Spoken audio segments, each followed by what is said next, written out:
Ling and Gino Franti. You are back to Don, not Don today, actually, but you're back to the Don and Gino Real Estate and Finance Show. And today I'm with Scott Crayon of Cherry Creek Mortgage, Daniel Hunt of Cherry Creek Mortgage, and Ken Harris, back by popular demand of First American Exchange. And we're actually having a blast. Everybody's got smiles. Everybody's laughing. Basically, we're making fun of Ken here in the studio. It's not hard to do. And you can join in the fun and go to donandgino.com and hit watch and listen live, and you can see us all having a blast in here. In fact, just a little World Cup talk here. We were looking at Uruguay is actually beating England, and Scott Crayon was very excited because we could eliminate a word from the World Cup for the next 25 days. I would love to eliminate the word nil.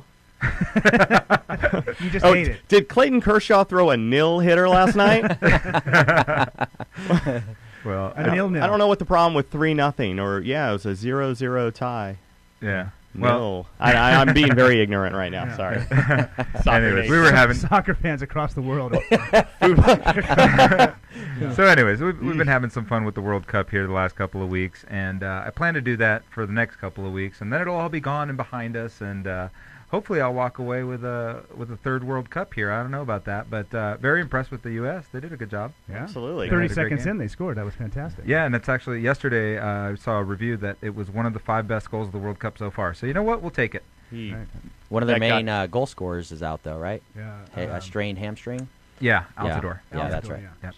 So back to 1031 exchanges, but thought we'd throw in a little World Cup fun there.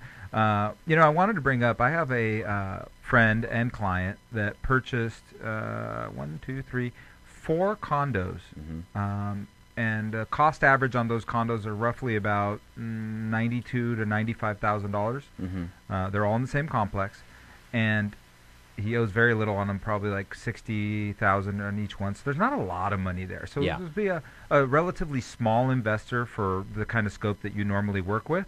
However, that being said, he's got a little bit of equity because those properties, yesterday one sold for $165. Okay, so and he's held all the properties for just about 2 years. So it feels like he might fit the mold for a tax-deferred exchange. Could he sell all of those properties and buy one larger property with the equity from those? Yes. That's another. Here we go, agents again. There's 4 sales right there, and they have to buy one more property at least. So he can, consolidate that into one property.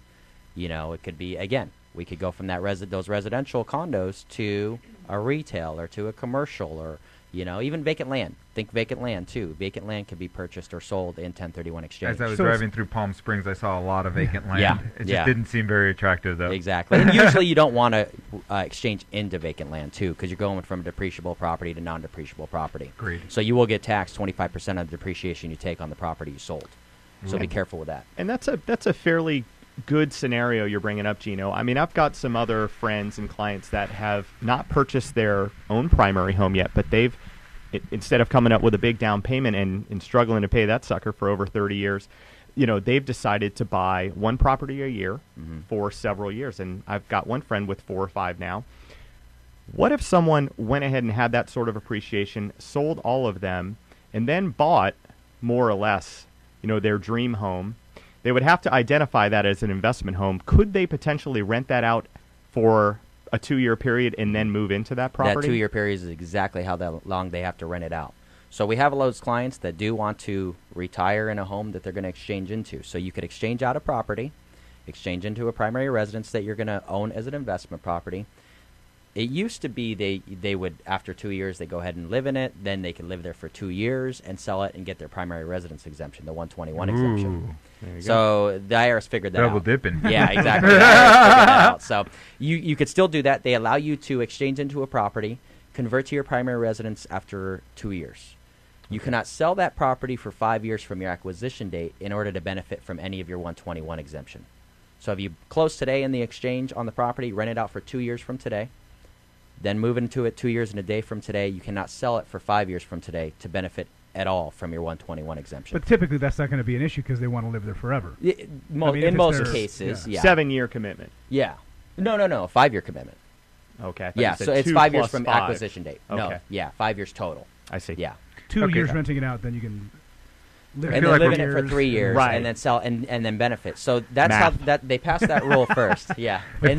If this feels like who's on first to you, like it does to me, and how's the best way to get a hold of you? Please call me at 818-307-0085 or email me at Harris, Harris, at firstam.com. And I apologize to the caller. We had a caller a little while ago, and we missed their call. So you could reach out to us at donandgino@gmail.com or 855-DON-GINO. Or one more time, Ken, best way to get a hold of you? 818-307-0085 or email Harris, Harris, at firstam.com. So I think today one of the takeaways is that it is a potentially complicated situation when you're dealing with a 1031 exchange. Yeah. Especially if you're dealing with one of the scenarios that we've thrown around where we have 3 properties, 4 properties, 5 properties being exchanged for 1 property or vice versa. Mm-hmm. You're talking about a multitude of real estate transactions that need to be potentially identified and closed within a 45 to 90-day span. Well, they need to be identified within 45. Each sale would have a 45-day identification period, but you have to close within 180 days of your first closing. Mm-hmm. So it could limit your 180 days on the sales that happen after the first sale. Yeah, so definitely can be a complex transaction. Mm-hmm. You need to have a professional accommodator that knows the guidelines. You need to have a professional agent that's comfortable with it. If you're an agent and you have not gotten up to speed on this yet, reach out to us at donandgino.com. We'll connect you with Ken Harris, and we'll make sure. You willing to do a class, Ken? I do classes all the time. Okay, Please fantastic. call me, and I come in and educate all the agents in classes, and I'll be happy to. But I think the one thing that we walk away with is if you're going to sell an investment property, don't do so without talking to your CPA and to someone like Ken Harris. Correct. All right, good stuff. So, any questions from you, Dan? Anything that's outstanding that you can't, haven't quite put your finger on without going back into the whole who's on first thing? I'll say my biggest takeaway is that just like the other day, Kenny was in my office trying to explain all this to me, and I was glassy-eyed, staring at him, and he just looked at me and said, "Just have your clients call me." That's my biggest takeaway. Yeah. Hey, call Kenny. Yeah. And you, Scott, I know that you already did that and you have your clients call Ken, but anything that you heard today that was new or exciting? I just think going through this process, I think moving forward, I think any agents out there listening to this or anyone thinking about selling a property is just being prepared to start with. So, I think moving forward, anyone I've got that's got any investment property, I may just have them call Ken, even if they're not thinking about selling right now, just so they're prepared for the next year or 2 years. Make sure they're calling me in advance to make sure they can still get pre-approved for whatever they're looking to buy, because you can get financing along with that exchange. You don't have to just use the proceeds and pay cash. You can get a loan with it too. So all that can take time, and you don't want to be behind the 8 ball and then having to overpay for a property because you're down to the last 3 or 4 days.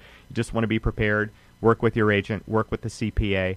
So I think just being prepared is the takeaway. It's funny, Don and I do this every week, and whether it's 1031 exchange, college planning, mortgages, real estate, it seems as though everything that we do, the best thing to do is to reach out to a professional for advice, sit down with them. Almost everybody that we work with does so for no charge. And it can't hurt to educate yourself. And like you just mentioned, Scott, is you don't have to be thinking of selling a property right now. If you own any property that's investment property, period, you may not know you want to sell until you realize you have a tax benefit or by this deferral, and that may trigger the opportunity to sell. Like I said, I just talked to my friend last night. We didn't talk about him selling. He's a buy and hold guy. He wasn't planning on selling at all. Mm-hmm. Now I'm going to go away from this, and tonight I'm going to call him and I'm going to say, hey, have you thought about rolling your 4 or 5 properties into one bigger property, and that way you don't have to manage all these individual doors? And as appreciation goes, those condos have probably peaked out on appreciation for now. They've increased almost 100% in the last 2 years. That's as good as it gets. So maybe a good idea to move into a different vehicle that might appreciate more, whether it be single family, multifamily, something that's going to give them more cash flow, lots of opportunities. So opportunities with 1031 exchanges, opportunities to save money on taxes. It's a hedge against inflation. I don't think you can go wrong. I don't think so either. I think it's a great tool. Yeah. So are you finding that most CPAs are along for the ride, or do you find them resistant to this? No, I think they're along for the ride. Yeah. They understand it, and it makes sense to them, and their client. You have a client. Would you rather pay $100,000 in taxes or buy real estate with that $100,000? So do you find the CPAs give you like rough numbers? They do calculations for you. They kind of help you structure this? I don't worry too much about the calculations because that's a CPA's job. But I will tell my client, hey, talk to your CPA. See if this makes sense to you. I don't want a client to come exchange if it doesn't make sense to them. Maybe it's worth. If they're only going to pay $10,000 in taxes, why defer your basis into the role of the purchase of the replacement property? Make sure it makes sense to you and talk to your CPA about that. So it takes a little time to talk to your CPA, to talk to your agent, to identify properties, plan ahead. That's what we talk about here on the Don and Gino Real Estate and Finance Show every week. Thank you all for joining me. I really appreciate you guys taking time out of your busy day. Thank you. It's really been a pleasure. And Don, we had a lot of fun here without you. So when we come back the next hour, we will have one of our real estate professionals, local real estate professionals in town, sharing with you the importance of your agent's marketing plan and being on the internet in today's day and age. The MLS is just not enough anymore on the Don and Gino Real Estate and Finance Show on your hometown station, AM 1220, KHCS.